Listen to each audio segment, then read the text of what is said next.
Chapter 23, Interlude, Power Consumes. The following morning, everyone gathered around the table for breakfast, and Twilight decided to raise a question that had been bothering her. "Spike," she asked, "is it really so important for you to keep your armor on? You mentioned it keeps your strength in check, but surely you have some natural adaptations for it, right? Can't you control your strength on your own?" Spike lowered his head, his eyes on his plate. "No," he replied morosely. Seeing this, Samus sighed, stroking his head. "Spike, that was a long time ago, and no one was hurt. And those buildings were scheduled for demolition anyway." She noticed everyone staring at her. "What?" Eventually, it was Rainbow who spoke up. "Buildings?" Samus sighed. "Yeah, it was after his checkup at Ceres and getting the ship retrofitted, both for extra living space for him and for a new entrance that he didn't have to squeeze through. We decided to head to a more civilized planet for Somar and R. Packed a picnic lunch, even brought a frisbee along so we could play catch. Would have been a perfect relaxing day in the park, except for one detail I overlooked." "What's that?" Twilight asked nervously, knowing from experience how badly one missed detail could skew things. "Spike had adapted to the 20 Gs of Talon 4, Samus explained. "Since I'm used to that as well from growing up on Zebes, I keep my ship at that gravity, too.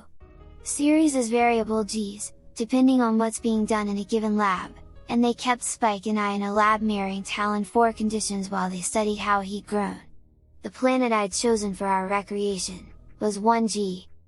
Everyone winced in sympathy as Samus began recounting events.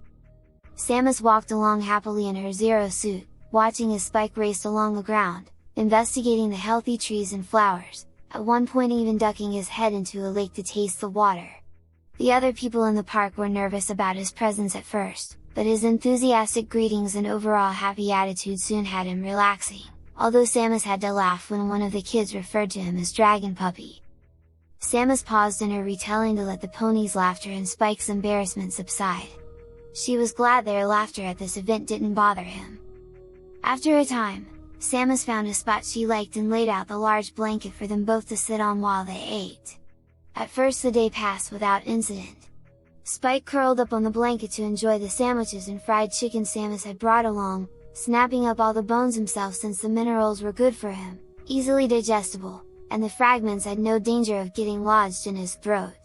She was also looking forward to how he reacted to the cheesecake she'd brought along for dessert, but first, she wanted them both to get some exercise, so she pulled out the frisbee.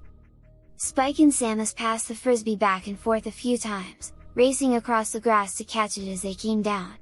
Given how far they were throwing it, it wasn't long before they had drawn an audience, one that proved especially appreciative as Samus performed a particularly acrobatic flip to catch one of Spike's throws that went a little too high. Then Samus threw hers a bit too high. "I've got it!" Spike shouted, racing after it. He leapt into the air to catch the frisbee, only to launch several dozen feet in the air and forwards at high speeds. He overshot the frisbee and was rapidly approaching a group of derelict buildings near the park. He tried to turn his body so he could spread his wings. The wind at his back left too much air resistance to spread his wings that way, but he didn't turn fast enough. Samus once the Spike crashed into the first building. She closed her eyes as he came out that one to crash into the second. She covered her face when she heard the third building fall into several others. She turned away when the gas main exploded. When she finally raised her eyes, Spike was walking towards her, head low, frisbee in his mouth, and the entire block of former industrial buildings was a towering inferno. Everyone stared slack-jawed as Samus finished retelling the accidental chaos Spike had caused. "What's he like when he's trying to break stuff?" Discord asked in awe. "Discord," Fluttershy snapped. Turning to Spike, she stepped forward and rubbed his shoulder comfortingly.